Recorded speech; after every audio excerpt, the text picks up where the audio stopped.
Welcome to my channel Mithilesh Drishtikon. आज हम पढ़ने वाले हैं पार्ट 3O तक का, जो कि है पंचायती राज के लिए मेंशन किया गया है। मतलब कि 73 मतलब 73वां जो संशोधन आया था, जो कि 1992 में आया था, उसका उल्लेख किया गया है आर्टिकल नंबर 242 में, जो कि उसके लिए है ये। अब हम बात करते हैं आर्टिकल नंबर 243B की। जो 243B है वो पंचायती राज का फॉर्मेशन है। मतलब कि पंचायती राज का जो बनने की प्रक्रिया थी उसमें रखा गया था 243B की। अब हम बात करते हैं आर्टिकल नंबर 243C की, जो कि क्या है, पंचायती राज मेंबर का इलेक्शन। पंचायती राज जो चुने जाएंगे उसके मेंबर का जो इलेक्शन होगा वो आर्टिकल नंबर 243C में रखा गया है। अब हम बात करते हैं आर्टिकल नंबर 243D की, जो कि है रिजर्वेशन से रिलेटेड है, जो कि SC ST वुमेन्स को जो है रखा गया है रिजर्वेशंस के लिए। अब हम बात करते हैं आर्टिकल नंबर 243E की, जो कि क्या है, मुखिया का जो टर्म है, जो कि पंचायती राज में जो सिलेक्टेड होंगे मेंबर मुखिया बनेंगे उनका जो टर्म रहेगा वो 5 साल का रहेगा। अब हम बात करते हैं आर्टिकल नंबर 243F की, जिसमें क्या है कि डिस्क्वालिफिकेशन, मतलब कि अगर कोई गलत काम करते हुए पकड़े जाएंगे तो उनको डिस्क्वालिफिकेशन भी कर दिया जाएगा, डिस्क्वालीफाई भी कर दिया जाएगा पंचायत से। अब आर्टिकल नंबर 243G में क्या रखा गया है कि पंचायती के पावर, मतलब पंचायत का जो पावर रहेगा मुखिया को जो दिया जाता है वो 243G में रखा गया है। अब हम बात करते हैं आर्टिकल नंबर 243K की, जिसमें क्या है कि स्टेट इलेक्शन कमीशन, मतलब स्टेट इलेक्शन कमीशन के अंडर पंचायती राज रहेगी। अब हम बात करते हैं आर्टिकल नंबर 243O की, जो कि क्या है, कोर्ट इंटरफेयर नहीं करेगी। मतलब पंचायती राज में जो भी कानून रहेगी इसमें कोर्ट इंटरफेयर नहीं करेगी। तो ये थी हमारी आर्टिकल नंबर 242 से लेकर के 243O तक की। ये बहुत ही इम्पोर्टेंट है, आप सब चीज़ इसमें मतलब मेंशन किया गया है, ये पंचायती राज के लिए था। अब हम बात करते हैं आर्टिकल नंबर 243P से लेकर के 243ZG के बारे में। तो जो आया था 74वां संशोधन आया था 1992 में, उसके लिए भी ये दिया गया था। ये किसके लिए दिया था? तो ये म्यूनसिपाल्टीज़ को दिया गया है। आर्टिकल नंबर 243P से लेकर के 243ZG तक ये दिया गया है म्यूनसिपाल्टीज़ को। कब आया था ये? तो 74वां संशोधन में आया था 1992 में।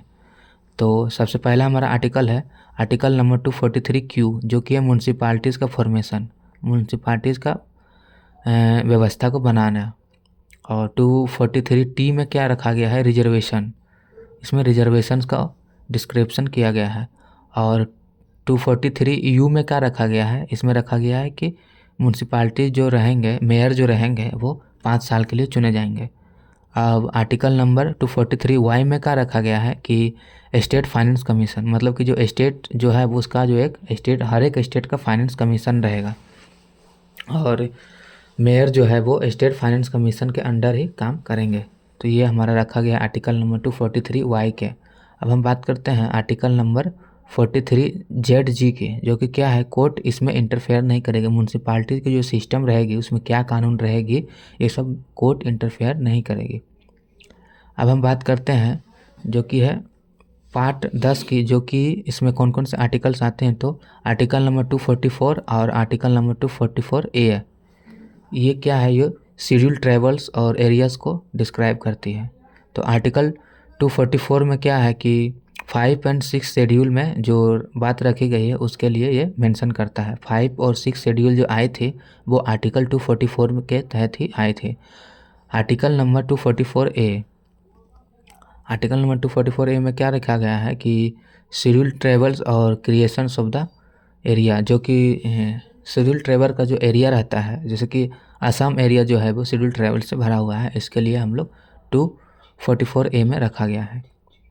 अब हम बात करते हैं पार्ट 11 की, जो कि हमारा स्टेट एंड सेंट्रल रिलेशन, जो कि आर्टिकल नंबर 245 से लेकर 263 तक रखा गया है ये इसमें। तो एक एक करके हम लोग इसको भी डिस्क्राइब करते हैं। आर्टिकल नंबर 245 में क्या रखा गया है कि लॉ बनाने की पावर को रखा गया है। स्टेट और सेंटर का जो रिलेशन है उनका जो कानून बनेगा वो हमारा आर्टिकल नंबर 245 में रखी गई है। आर्टिकल नंबर 246 में क्या रखा गया है, आर्टिकल नंबर 246 में रखा गया है 3 लिस्ट को रखा गया है, यूनियन, स्टेट, कॉन्ग्रेंट, ये सबको रखा गया है आर्टिकल नंबर 246 में। और आर्टिकल नंबर 248 में क्या रखा गया है, रेसिडेंशियरी पावर, मतलब सेंटर को रखा गया है। आर्टिकल 249 में क्या है कि आर्टिकल 249 में क्या लिखा गया है कि राज्यसभा का स्पेशल पावर, मतलब नॉर्मली स्टेट पर सिर्फ लॉ बनाती है, लेकिन अगर राज्यसभा बोले नेशनल इंटरेस्ट में ज़रूरी है तो पार्लियामेंट स्टेट पर लॉ बना सकती है। कंडीशंस क्या रहेगी कि राज्यसभा में 2/3 मेजोरिटी होनी चाहिए, लॉ 1 साल तक वैलिड रहे और बराबर एक्सटेंड होती रहे। तो ये हमारा है आर्टिकल नंबर 249। अब हम लोग बात करते हैं आर्टिकल नंबर 250 की, जो कि है इमरजेंसी का टाइम पावर, जो इमरजेंसी जब लगती है तब पावर देती है। नेशनल इमरजेंसी लगे तो पार्लियामेंट स्टेट लिस्ट पर भी लॉ बना सकती है। लॉ कब तक चलेगी, इमरजेंसी तक चलेगी, लगभग 6 मंथ तक चलेगी। अब हम लोग बात करते हैं आर्टिकल नंबर 251, जो कि है कॉन्फ्लिक्ट बिटवीन लॉ, मतलब सेंटर के लॉ 249 एंड 250 के अंडर जितने भी लॉ हैं वो स्टेट का लॉ सेम सब्जेक्ट में आएंगे।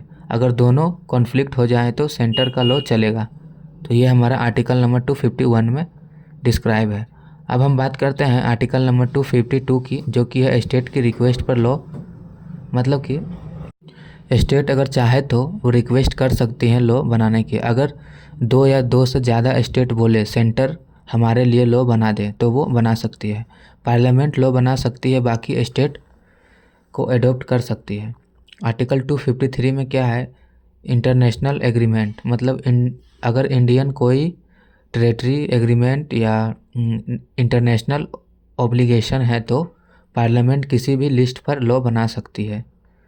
लिस्ट का मैटर नहीं, यूनियन और स्टेट और कॉन्ग्रेंट ये तीनों में लागू हो सकती है। ये थी हमारे आर्टिकल 253। अब हम बात करते हैं आर्टिकल 254 की, जो कि है कॉन्ग्रेंट लिस्ट कॉन्फ्लिक्ट। अगर सेंटर का लॉ, स्टेट का लॉ कॉन्ग्रेंट लिस्ट पर और कॉन्फ्लिक्ट हो जाए तो सेंटर का लॉ चलेगी। अगर स्टेट लॉ पर प्रेसिडेंट का एब्सेंट मिल जाए तो स्टेट लॉ पर भी स्टेट चलेगी। ये हमारा है आर्टिकल नंबर 254 की, जो कि कॉन्ग्रेंट लिस्ट कॉन्फ्लिक्ट हो जाए तो। अब हम बात करते हैं कि आर्टिकल नंबर 255 की, जो कि है प्रोसीजर रिक्वायरमेंट, मतलब अगर लॉ बनते टाइम प्रेसिडेंट गवर्नर का परमिशन रिक्वायर हो और परमिशन थोड़ी गलती हो जाए तो लॉ इनवैलिड मानी जाएगी। ये हमारे आर्टिकल नंबर 255 में लिखी गई है। अब हम बात करते हैं आर्टिकल नंबर 256 से लेकर के 263 की, जो कि है हमारा एडमिनिस्ट्रेटिव रिलेशन। तो चलिए एक एक करके इसको भी हम लोग डिस्कस करते हैं। Article number 256, state must follow the centre, मतलब कि जो स्टेट है वो फॉलो करेगी सेंटर्स को। स्टेट को सेंटर का लॉ फॉलो करनी पड़ेगी, सेंटर डायरेक्शन दे सकती है। ये हमारा आर्टिकल नंबर 256 में लिखा गया है। आर्टिकल नंबर 257 में सेंटर कंट्रोल ओवर स्टेट, मतलब सेंटर का कंट्रोल स्टेट पर रहेगी। सेंटर का जो डायरेक्ट कंट्रोल रहता है वो स्टेट पर रहेगी, जैसे कि railway, national highways, defence, importance वाला काम, ये सब आर्टिकल नंबर 257 में लिखी गई है। अब हम बात करते हैं आर्टिकल नंबर 258 की, जो कि है पावर गिवन टू स्टेट्स, मतलब सेंटर अपना काम स्टेट को दे सकती है डेलीगेशन ऑफ पावर के थ्रू। ये हमारा आर्टिकल नंबर 258 में है। अब हम बात करते हैं आर्टिकल नंबर 258A को, जो कि है power given to centre by state. State अपना काम सेंटर को दे सकती है, मतलब दोनों एक दूसरे को दे सकती है, दोनों एक दूसरे को कॉर्पोरेशन करती है। आर्टिकल नंबर 250A में क्या था कि सेंटर अपना काम स्टेट को दे सकती है, और आर्टिकल नंबर 258A में क्या है कि पावर सेंटर्स जो है कि स्टेट भी अपना सेंटर दे सकती है, सेंटर को अपना काम दे सकती है। ये दोनों ही कोलैबोरेशन करके अपना काम करते हैं। अब हम बात करते हैं आर्टिकल नंबर 259 की, जो कि है रिप्लेस्ड, मतलब कि ये आर्टिकल हटाया जा सके, कोई भी आर्टिकल को हटाया जा करके डिलीट कर दिया जा सके और उसके बदले में दूसरा आर्टिकल लाया जा सके। ये आर्टिकल नंबर 259 में दिखाया गया है। अब हम बात करते हैं आर्टिकल नंबर 260 की, जो कि है आउटसाइड इंडिया, मतलब इंडिया गवर्नमेंट बाहर के कंट्रीज़ के लिए भी एग्रीमेंट के थ्रू काम कर सकती है। ये आर्टिकल नंबर 260 में दी गई है। अब हम बात करते हैं आर्टिकल नंबर 261 की, जो कि है पब्लिक एक्ट एंड रिकॉर्ड। मतलब एक स्टेट के कोर्ट जजमेंट रिकॉर्ड और दूसरे स्टेट में भी मंगाए जा सकते हैं। ये सब हमारा आर्टिकल नंबर 261 में दिया गया है। इसे हम लोग कहते हैं public act and record. Article number 262 में क्या है कि इंटर स्टेट रिवर डिस्प्यूट, मतलब अगर नदी का झगड़ा हो, दो या दो से ज़्यादा स्टेट के बीच नदी का अगर झगड़ा हो तो पार्लियामेंट लॉ बना सकती है और सुप्रीम कोर्ट की जुरिडिक्शन हटा सकती है। तो ये हमारा आर्टिकल नंबर 262 में दिया गया है, नदियों का झगड़ा। अब हम बात करते हैं आर्टिकल नंबर 263, जो कि है स्टेट इंटर स्टेट काउंसिल। मतलब कि सेंटर इंटर स्टेट काउंसिल बना सकती है, जो सेंटर है वो इंटर स्टेट काउंसिल बना सकती है। सेंटर स्टेट डिस्प्यूट सॉल्व करने के लिए होती है, कॉरपोरेशन बनाने के लिए ये काम आती है। तो ये हमारा था आर्टिकल नंबर 263, जो कि है इंटर स्टेट काउंसिल। अब हम बात करते हैं आर्टिकल नंबर 264 की, जो कि है हमारा, अब हम बात करेंगे आर्टिकल नंबर 264 की, जो कि है इंटरप्रिटेशन। मतलब इस पार्ट फाइनेंस में जो भी वर्ड यूज हुए हैं उनका मतलब है आर्टिकल नंबर 366 से समझाए जाएंगे। मतलब कि जितने भी फाइनेंस में वर्ड यूज होंगे वो आर्टिकल नंबर 366 से ही समझाए जाएंगे। अब ये था हमारा आर्टिकल नंबर 264। अब हम बात करते हैं पार्ट 12 की, जो कि है फाइनेंस एंड प्रॉपर्टी कॉन्ट्रैक्ट। जो कि इसमें कौन कौन से आर्टिकल्स आते हैं, तो इसमें जितने आर्टिकल्स आते हैं वो है आर्टिकल नंबर 265 से लेकर के 300 तक इसमें आर्टिकल्स आते हैं, जिसके कौन से डिपार्टमेंट को दिए गए हैं, तो फाइनेंस, प्रॉपर्टी और कॉन्ट्रैक्ट को, जो कि हमारा पार्ट 12 है। चलिए एक एक करके हम लोग डिस्कस करते हैं। तो आर्टिकल 265 में नो टैक्स विदाउट लॉ, मतलब कोई भी तब तक नहीं लगेगा, कोई भी टैक्स तब तक नहीं लगेगा जब तक पार्लियामेंट लेजिस्लेटर लॉ नहीं बनाएगी। ये हमारा आर्टिकल नंबर 265 में दिया गया है। आर्टिकल नंबर 266 में क्या है, कॉन्सिलेटेड फंड। मतलब 3 फंड होते हैं, कॉन्सिलेटेड फंड ऑफ इंडिया जो कि मेन फंड होता है, और दूसरा होता है पब्लिक अकाउंट, तीसरा होता है कॉन्टीजेंसी फंड। 3 फंड का मेंशन हमारा किया गया है आर्टिकल नंबर 266 में। अब हम बात करते हैं आर्टिकल नंबर 267 की, जो कि है कॉन्टीजेंसी फंड। मतलब इमरजेंसी के टाइम तुरंत पैसा चाहिए, इस फंड को यूज करता है। इमरजेंसी के टाइम तुरंत पैसा मिलता है, इसको बोलते हैं हम लोग कॉन्टीजेंसी फंड, जो कि हमारा है आर्टिकल नंबर 267 में दिया गया है। इसको कौन कंट्रोल करता है, तो इसको कंट्रोल करता है प्रेसिडेंट। अब हम बात करते हैं आर्टिकल नंबर 268 की, जो कि है duties levied by the centre by the control by the state. मतलब कुछ टैक्स सेंटर लगाते हैं, कुछ टैक्स स्टेट कलेक्ट करते हैं। एग्जाम्पल इसका हो जाएगा स्टैम्प टैक्स। स्टैम्प टैक्स जो है वो इसका बेस्ट एग्जाम्पल है। यह हमारा आर्टिकल नंबर 268 में आती है। अब हम बात करते हैं आर्टिकल नंबर 269 की, जो कि tax collection by centre and dispute to state. मतलब स्टेट का जो टैक्स है वो कलेक्ट करता है, सेंटर का जो टैक्स है वो कलेक्ट करता है, लेकिन स्टेट में बनता है ये टैक्स। तो ये हमारा इसका जो बेस्ट एग्जांपल है वो है इंटर स्टेट सेल टैक्स। तो ये हमारा आता है आर्टिकल नंबर 269 में। अब हम बात करते हैं article number 269A, GST on inter state trade. मतलब कि आईजीएसटी, मतलब सेंटर का कलेक्ट करता है और स्टेट प्लस स्टेट का भी और सेंटर का भी शेयर होता है, दोनों का बैकबोन होता है। तो ये हमारा GST on inter state trade में आती है। तो ये हमारा आता है आर्टिकल नंबर 269A में। अब हम बात करते हैं आर्टिकल नंबर 270 की, जो कि है taxes dispute between centre and state. कुछ सेंटर के टैक्स जैसे स्टेट के साथ शेयर होते हैं, फाइनेंस कमीशन डिसाइड करती है इनको। तो ये हमारा आते हैं आर्टिकल नंबर 270 में। अब हम बात करेंगे आर्टिकल नंबर 271 की, जो कि है सर चार्जेस। मतलब कि centre extra tax sir charges लगा सकती है, ये स्टेट के साथ शेयर नहीं होती है। ये हमारा आती है आर्टिकल नंबर 271 में। अब हम बात करते हैं आर्टिकल नंबर 272 की, जो कि है ओमिटेड। मतलब ये आर्टिकल हटाया गया है, मतलब ये आर्टिकल को हटा कर कोई रिप्लेस कर दिया जाए, ओमिटेड को कर दिया जाता है, उसका उल्लेख किया जाता है आर्टिकल नंबर 272 में। अब हम बात करते हैं आर्टिकल नंबर 273 की, जो कि है ग्रांट टू स्टेट्स। मतलब कुछ स्टेट्स को ग्रांट देती है कि जैसे कि असम हो गया, वेस्ट बंगाल हो गया, जस्ट रिलेटेड है, जूट रिलेटेड है। अब हम बात करते हैं आर्टिकल नंबर 274 की, जो कि है रिकमेंडेशन फॉर मनी बिल्स, मतलब कुछ बिल्स प्रेसिडेंट के रिकमेंडेशन के बिना इंट्रोड्यूस नहीं हो सकती है। अब हम बात करते हैं आर्टिकल नंबर 275 की, जो कि है ग्रांट इन एड, मतलब सेंटर्स स्टेट को फाइनेंशियली हेल्प देता है स्पेशल नीड्स के लिए। ये सब हमारा दिया गया है आर्टिकल नंबर 275 में। अब हम बात करते हैं आर्टिकल नंबर 276 की, जो कि है टैक्स ऑन प्रोफेशन, मतलब कि स्टेट प्रोफेशन टैक्स लगा सकती है, लिमिट 2500 पर ईयर। अब हम बात करते हैं आर्टिकल नंबर 277 की, जो कि सेविंग्स ऑफ टैक्सेस, मतलब कॉन्स्टिट्यूशन से पहले जो टैक्स चल रहा था वो कंटिन्यू रहेगी।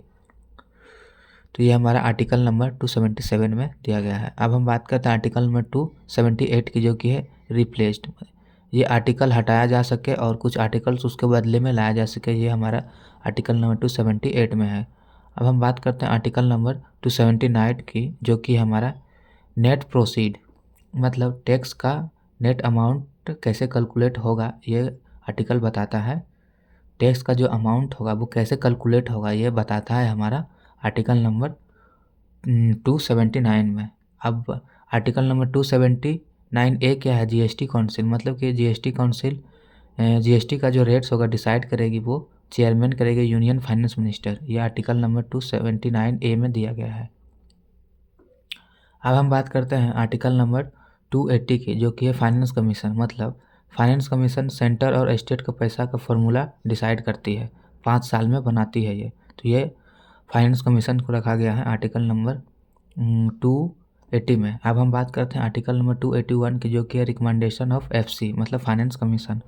फाइनेंस कमीशन अपनी रिपोर्ट प्रेसिडेंट को देती है, ये आर्टिकल नंबर 281 में लिखी गई है। अब हम बात करते हैं आर्टिकल नंबर 282 की, जो कि है ग्रांट फॉर पब्लिक प्रोसेस।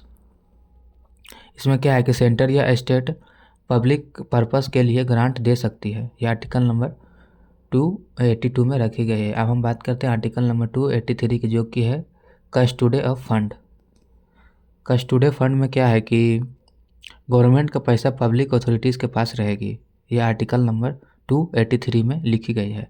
अब हम बात करते हैं आर्टिकल नंबर 284 की, जो कि है कस्टडी ऑफ पब्लिक मनी, मतलब कि पब्लिक का पैसा पब्लिक अकाउंट में रखा जाएगा, ये आर्टिकल नंबर हमें 284 बताती है। अब हम बात करते हैं आर्टिकल नंबर 285 की, जो कि है property of union tax free, मतलब कि यूनियन की जो प्रॉपर्टी पर जो है वो स्टेट नहीं लगा सकती है, टैक्स फ्री रहेंगे जो यूनियन टेरेटरीज है। अब हम बात करते हैं आर्टिकल नंबर 286 की, जो कि रिस्ट्रिक्शन ऑन स्टेट टैक्स, मतलब इंटर स्टेट ट्रेड पर टैक्स नहीं लगा सकती है, ये हमारा आर्टिकल नंबर 286 में लिखी गई है। अब हम बात करते हैं आर्टिकल नंबर 287 की, जो कि है एक्सपेंडेशन फॉर इलेक्ट्रिसिटी टैक्स, मतलब कि सेंटर का अंडरटेकिंग में स्टेट इलेक्ट्रिसिटी टैक्स फ्री रहेगी। अब हम बात करते हैं आर्टिकल नंबर 288 की, जो कि है वाटर एंड इलेक्ट्रिसिटी टैक्स, मतलब centre property state power electricity tax लगा सकती है पार्लियामेंट के रूल के हिसाब से। अब हम बात करते हैं आर्टिकल नंबर 289 की, जो कि है प्रॉपर्टी ऑफ स्टेट्स, मतलब कि स्टेट की जो प्रॉपर्टी पर सेंटर टैक्स नहीं लगा सकती, जो भी स्टेट का जो प्रॉपर्टी है उस पर सेंटर टैक्स नहीं लगा सकती है। अब हम बात करते हैं आर्टिकल नंबर 290 की, जो कि है टेम्पल ग्रांटेड, मतलब रिलीजियस इंस्ट्रक्शन के ग्रांट का सिस्टम इसमें दिया गया है। अब हम बात करते हैं आर्टिकल नंबर 290A की, जो कि है देवस्वम फंड्स, मतलब कि केरल एंड तमिलनाडु को देवस्वम फंड से रिलेटेड है। अब हम बात करते हैं आर्टिकल नंबर 291 की, जो कि रिप्लेस्ड में दिए जाती है, जैसे कि प्राइवेसी पर्पस के लिए रिलेटेड था, जो कि रिप्लेस कर दिया गया है। अब हम बात करते हैं आर्टिकल नंबर 292 की, जो कि है बोरोइंग बाय सेंटर्स, मतलब सेंटर्स लोन ले सकती है। अब हम बात करते हैं आर्टिकल नंबर 293 की, जो कि है बोरोइंग बाय स्टेट, स्टेट जो है वो सेंटर की परमिशन से लोन ले सकती है। अब हम लोग बात करते हैं आर्टिकल नंबर 294 की, जो कि है सक्सेशन टू प्रॉपर्टी, मतलब कि कॉन्स्टिट्यूशन के बाद ब्रिटिश गवर्नमेंट की प्रॉपर्टी इंडियन स्टेट की प्रॉपर्टी होगी, यूनियन या स्टेट के पास चली गई, मतलब पहले वाली सरकारी प्रॉपर्टी अब नई सरकार की होगी, ये बात कही गई आर्टिकल नंबर 294 मतलब कि जितनी भी ब्रिटिश सरकार ने जो बना के गई है हमारी इंडिया में प्रॉपर्टीज़ को, वो सब हमारा इंडिया का होगा, अब ब्रिटिश का कोई नहीं है। तो ये आर्टिकल नंबर 294 में दिया गया है, सक्सेशंस टू प्रॉपर्टी। अब आर्टिकल नंबर 295 की बात करते हैं हम लोग, जिसमें दिया गया है succession to right and liberties, मतलब कि सिर्फ प्रॉपर्टी ही नहीं बल्कि राइट्स, ड्यूटीज़ और लिबर्टीज़ भी यूनियन या स्टेट का ट्रांसफ़र हो गई है, जिससे कि पुराने लोन्स और कॉन्ट्रैक्ट्स। ये हमारा आर्टिकल नंबर 295 में दिया गया है। अब हम बात करते हैं आर्टिकल नंबर 296 की, जो कि है ईस चीट, मतलब कि अगर कोई बंदा बिना लीगल हेयर के मार जाए, बिना लीगल हेयर के ही मर जाए, तो उसकी प्रॉपर्टी स्टेट गवर्नमेंट को मिल जाती है। यह हमारा दिया गया है 296 में। अब हम बात करते हैं आर्टिकल नंबर 297 की, जो कि है थिंकिंग ऑफ वैल्यू इन सी, मतलब कि समुद्र के अंदर मिनरल्स, ऑयल्स और नेचुरल गैस सब यूनियन गवर्नमेंट के होती हैं। अब हम बात करते हैं आर्टिकल नंबर 298 की, जो कि है power to carry on trade, मतलब कि यूनियन और स्टेट बिजनेस ट्रेड कर सकती है, प्रॉपर्टी खरीद या बेच सकती है, कॉन्ट्रैक्ट कर सकती है, ये सरकार भी बिजनेस कर सकती है। यह आर्टिकल नंबर 298 में दिया गया है। अब हम बात करते हैं आर्टिकल नंबर 299 की, जो कि है कॉन्ट्रैक्ट, मतलब कि गवर्नमेंट का कॉन्ट्रैक्ट अब वैलिड होते हैं जब प्रेसिडेंट और गवर्नर पर नाम पर अथॉरिटीज़ साइन करे और ऑथेंटिकेट हो, तब ये कॉन्ट्रैक्ट लीगल माने जाती है। अब हम बात करते हैं आर्टिकल नंबर 300 की, जो कि है स्वीट्स एंड क्या है और प्रोसीडिंग, मतलब कि यूनियन और स्टेट कोर्ट में केस कर सकते हैं और उन पर केस भी चलाई जा सकती है। गवर्नमेंट आम इंसान की तरह कोर्ट में भी जवाब दे सकते हैं। ये हमारा आर्टिकल नंबर 300 थी। अब हम बात करते हैं आर्टिकल नंबर 301 की, जो कि है फ्रीडम ऑफ ट्रेड, मतलब भारत के अंदर ट्रेड, कॉमर्स, बिजनेस फ्री होंगे, स्टेट या सेंटर किसी को रोक नहीं सकते हैं। ये हमारा लिखा गया है आर्टिकल नंबर 301 में। अब हम बात करते हैं आर्टिकल नंबर 302 की, जो कि है parliament can impose restriction, parliament national interest में ट्रेड रिस्ट्रिक्शन लगा सकती है। ये हमारा आर्टिकल नंबर 302 में है। अब हम बात करते हैं आर्टिकल नंबर 303 की, जो कि है पार्लियामेंट एंड स्टेट लिस्ट, मतलब पार्लियामेंट और स्टेट लिस्ट ट्रेड रूल बना सकती है, लेकिन कॉन्फ्लिक्ट हो तो पार्लियामेंट लॉ चलाएगी इस पे। तो ये हमारा है पार्लियामेंट एंड स्टेट लिस्ट, जो कि हमारा है आर्टिकल नंबर 303 में। अब हम बात करते हैं आर्टिकल नंबर 304 की, जो कि है स्टेट रिस्ट्रिक्शन, मतलब कि स्टेट के अंदर ट्रेड रेगुलेटेड कर सकती है, पब्लिक इंटरेस्ट के लिए रिस्ट्रिक्शन लगा सकती है और कॉम्पेंसेशन देना पड़ेगी अगर कोई लॉस हो तो ये हमारा आर्टिकल नंबर 304 में लिखी गई है। आर्टिकल नंबर 305 में क्या है, सेविंग्स ऑफ एग्जिस्टिंग लॉस, मतलब पहले से जो कानून चल रहा है, लॉ बना हुआ है, उसको कंटिन्यू करनी पड़ेगी स्टेट्स को। अब हम बात करते हैं आर्टिकल नंबर 306 की, जो कि है रिप्लेस्ड कर दी गई है, जो कि आर्टिकल नंबर 306 को हटा दिया गया है। अब हम बात करते हैं आर्टिकल नंबर 307 की, जो कि है एपलेट अथॉरिटी, मतलब government inter state trade authority बना सकती है डिस्प्यूट सॉल्व करने के लिए। तो ये थे हमारी आर्टिकल नंबर 307। अब हम बात करते हैं आर्टिकल नंबर 308 की, जो कि है applications of the part 14। Article number 308 से लेकर के 323 तक ये आती है services and under union and states के बीच में। तो हम लोग इसको देखते हैं। तो आर्टिकल 308 में क्या है कि एप्लीकेशन ऑफ पावर पार्ट 14 में जो दिया गया है, मतलब सर्विस यूनियन एंड स्टेट के एम्प्लॉयज़ के लिए रखा गया है इसको। अब हम बात करते हैं आर्टिकल नंबर 309 की, जो कि है रिक्वायरमेंट रूल, मतलब पार्लियामेंट और स्टेट लेजिस्लेचर डिसाइड करती है कि एम्प्लॉयमेंट का रिक्वायरमेंट कैसी होगी। आर्टिकल नंबर 310 की क्या है कि सर्विस कंडीशन, मतलब ऑल एम्प्लॉय स्टेट यूनियन के साथ रूल के अंदर में रहेगी और ये प्रेसिडेंट या गवर्नर कंट्रोल करती है इसको। अब हम लोग बात करते हैं आर्टिकल नंबर 311 की, जो कि क्या है कि protection of the civil servant, मतलब सिविल सर्वेंट को जॉब के बिना इंक्वायरी के नहीं हटाया जा सकता है। अब हम बात करते हैं कि 312 की जो कि ऑल इंडिया सर्विस है, जो कि parliament knew all India service create कर सकती है एम्प्लॉय के लिए। जैसे कि एग्जांपल हो गया IPS IAS, ये ऑल इंडिया में, ये ऑल इंडिया सर्विस है, ये पूरे इंडिया पर लागू होते हैं। अब हम बात करते हैं आर्टिकल नंबर 313 की, जो कि रिप्लेस, जो हटा दिया गया है। अब हम बात कर और आर्टिकल नंबर 314 को भी हटा दिया गया है। अब हम बात करते हैं आर्टिकल नंबर 315 की, जो कि पब्लिक सर्विस कमीशन को, जो कि यूनियन और स्टेट के लिए होता है। PCS बनाई जाती है, रिक्वायरमेंट प्लस प्रमोशन हैंडल की जाती है आर्टिकल नंबर 315 में। अब हम बात करते हैं आर्टिकल नंबर 316 में क्या है कि अपॉइंटमेंट एंड ट्रांस, मतलब मेंबर्स ऑफ द PCS और प्रेसिडेंट, मेंबर्स जो होते हैं PCS के, उनको कौन करते हैं, अपॉइंट करते हैं, तो प्रेसिडेंट और गवर्नर अपॉइंट करते हैं। और इसकी जो टर्म कितनी होती है, तो इनका जो टर्म होता है वो 6 साल होता है।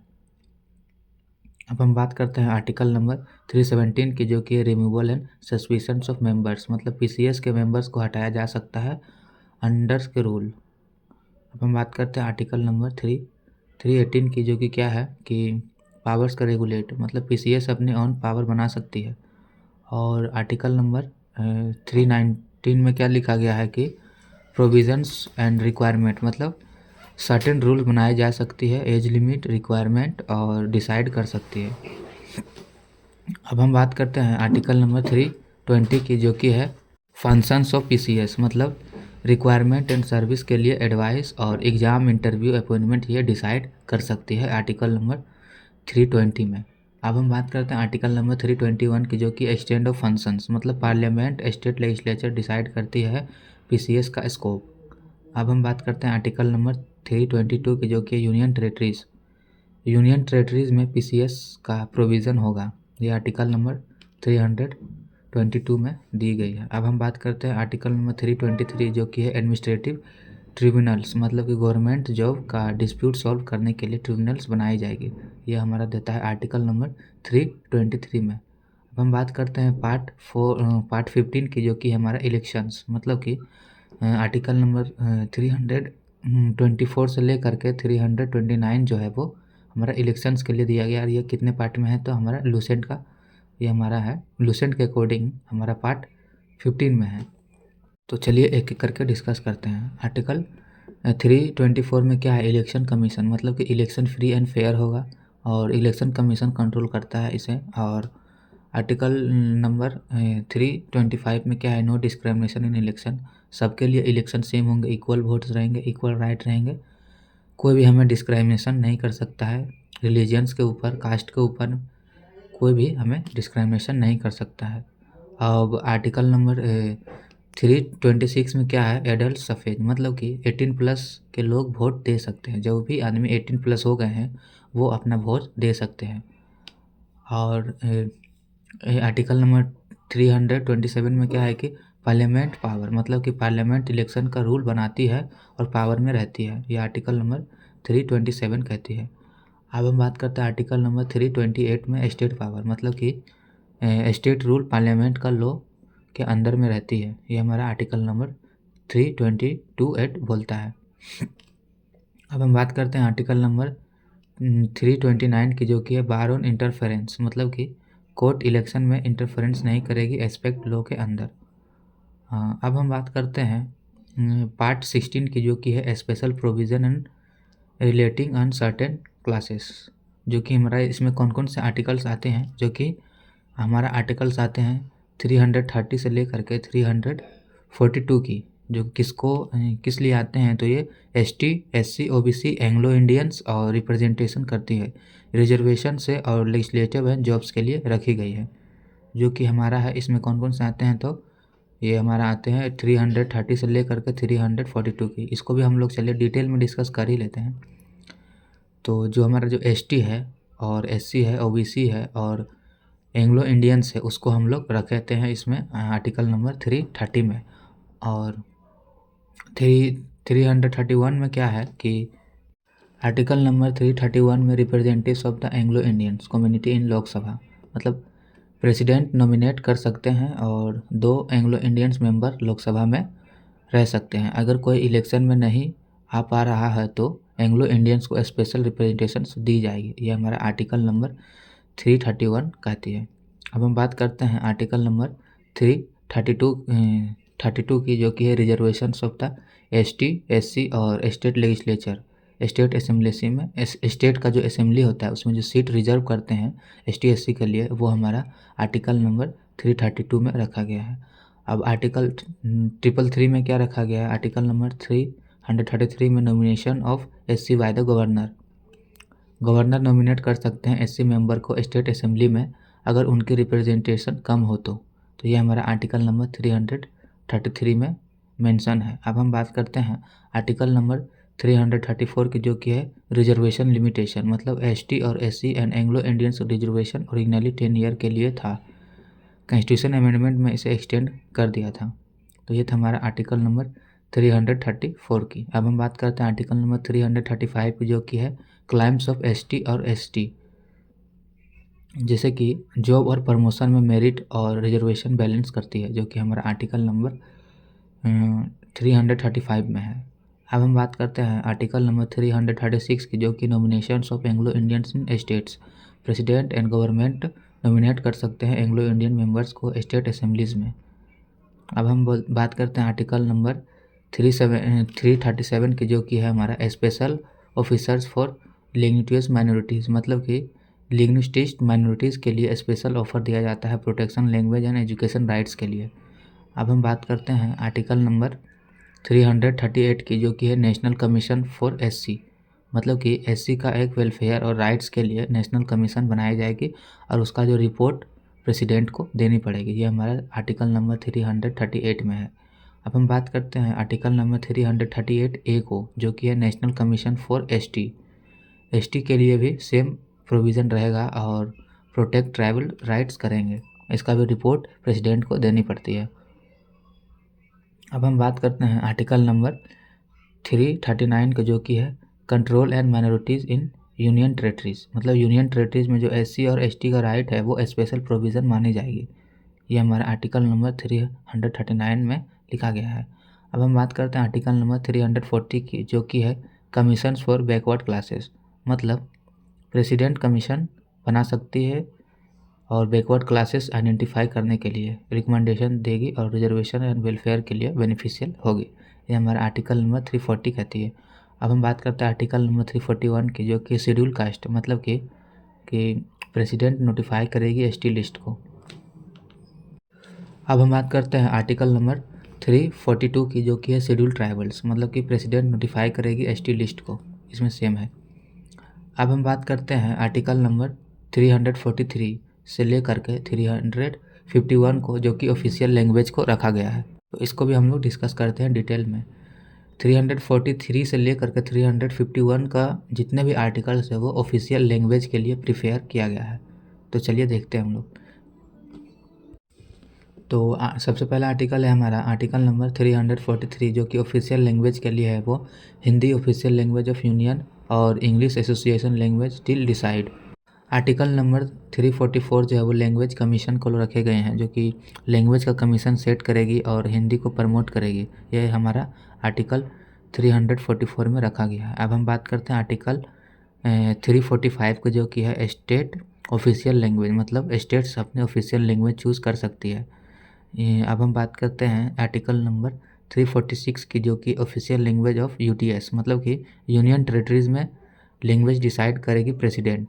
ये हमारा आर्टिकल नंबर 346 में दी गई है। अब हम बात करते हैं आर्टिकल नंबर 347 की, जो कि है स्पेशल प्रोविज़न फॉर लैंग्वेज।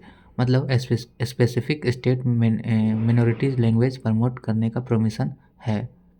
ये हमारा आर्टिकल नंबर 347 में है। अब हम बात करते हैं आर्टिकल नंबर 348 की, जो कि है official language for supreme court and high court के लिए, जो कि सुप्रीम कोर्ट में हिंदी या इंग्लिश का यूज होता है और लॉ रिपोर्ट में इंग्लिश का यूज होता है।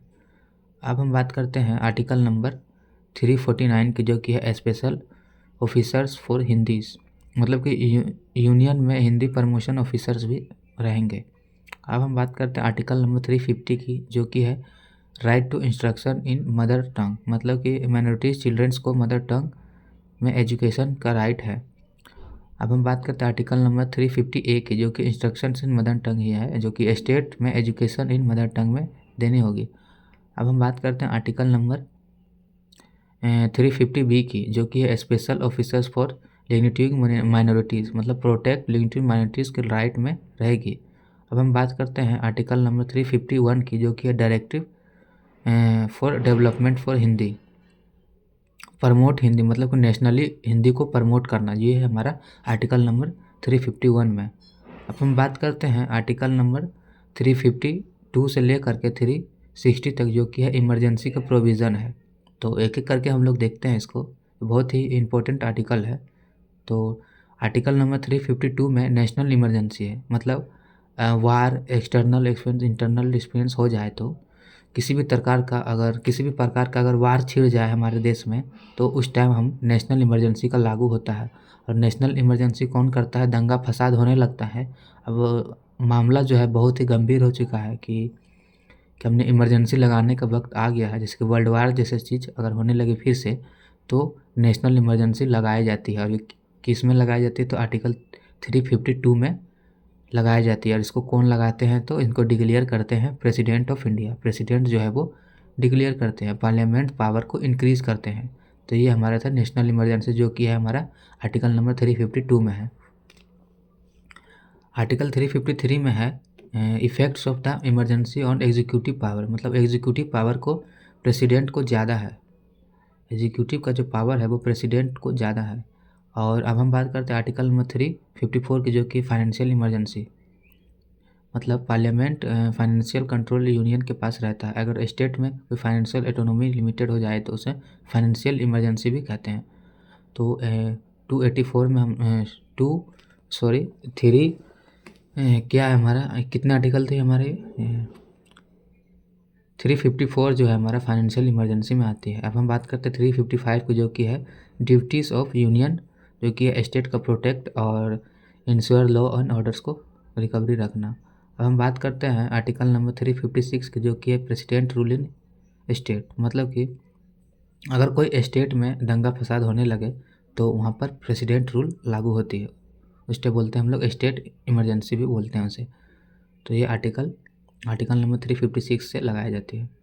तो ये थी, मतलब कि स्टेट में प्रेसिडेंट रूल लागू होता है और इसे लागू कौन करता है? तो स्टेट गवर्नमेंट लागू करती है। अब हम बात करते हैं आर्टिकल नंबर 357 की, जो कि है financial emergency in president rule. अगर फाइनेंशियल इमरजेंसी आ जाए प्रेसिडेंट रूल के अंदर, तो प्रेसिडेंट कंट्रोल करेगी स्टेट की फाइनेंस। अब हम बात करते हैं आर्टिकल नंबर 358 की, जो कि सस्पिशंस ऑफ फंडामेंटल राइट्स और एस्पेक्ट।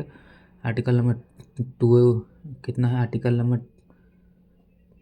20 एंड 21, मतलब 20 और 21 में जो मतलब फंडामेंटल्स राइट है हमारा, वो इमरजेंसी में कुछ फंडामेंटल सस्पेंड भी हो जाते हैं। ये हमारा किस में करते हैं? तो suspicions of the fundamental rights, तो आर्टिकल 358 में की जाती है।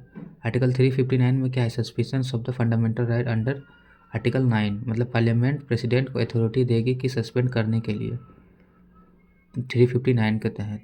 अब हम बात करते हैं आर्टिकल 360 की, जो कि फाइनेंशियल इमरजेंसी डिक्लेयर कर सकती है। अब हम बात करते हैं आर्टिकल 361 से लेकर के 367 तक की, जो कि है मिसलेरेंस, मतलब कि मिसलेरेंस इन इम्यूनिटी, मतलब कि आर्टिकल 361 जो है वो प्रेसिडेंट गवर्नर इम्यूनिटी, प्रेसिडेंट और गवर्नर के सिविल और क्रिमिनल सूट नहीं लगा सकती है। अब आर्टिकल 362 में क्या है कि savings of the extensive law act, मतलब कि पहले का कानून वैलिड रहेगी, ये हमारा लिखा गया है। अब हम बात करते हैं आर्टिकल नंबर 363 की, जो कि है provision relating to matter in part 12 में, जो कि है इमरजेंसी के बाद लॉ प्रोटेक्ट होती है। अब हम बात करते हैं आर्टिकल नंबर 364 की, जो कि इन्फोर्समेंट ऑफ लॉ, मतलब डेविट्स, मतलब सेंट्रल लॉ इन्फोर्सेबल है। अब हम बात करते हैं आर्टिकल नंबर 365 की, जो कि failure of the constitutional machinery in state, president rule के बेसिस पर। अब हम बात करते हैं आर्टिकल नंबर 366 की, जो कि डेफिनेशन दिया है, इम्पोर्टेंट टर्म का डिफिनेशन दिया गया है। अब हम बात करते हैं आर्टिकल 367 की, जो कि है इंटरप्रिटेशन, मतलब कि डेफिनेशन का यूज ओवरऑल कॉन्स्टिट्यूशन में होगा। अब जो हमारा लास्ट है वो हमारा है आर्टिकल नंबर 368 जो कि अमेंडमेंट ऑफ द कॉन्स्टिट्यूशन है। पार्लियामेंट कॉन्स्टिट्यूशन में अमेंडमेंट कर सकती है और special majority in some cases में ला सकती है। ये हमारा आर्टिकल 368 जो है वो हमारा कॉन्स्टिट्यूशन का पावर बटन भी कहा जाता है इसे। Thank you. अब हम बात करते हैं आर्टिकल नंबर 369 की, जो कि हटा दिया गया है, रिप्लेस कर दिया गया है 69 को।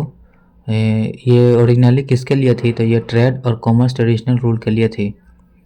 अब हम लोग बात करते हैं आर्टिकल नंबर 370 की, जो कि temporary provision for Jammu and Kashmir के लिए था। Special status for Jammu and Kashmir को देता था। कॉन्स्टिट्यूशन के पार्ट से ये अप्लाई नहीं होती है डायरेक्टली, लेकिन 2019 में आर्टिकल 370 को एबोलिश कर दिया गया था। अब ये रिसेंटली का अपडेट है ये।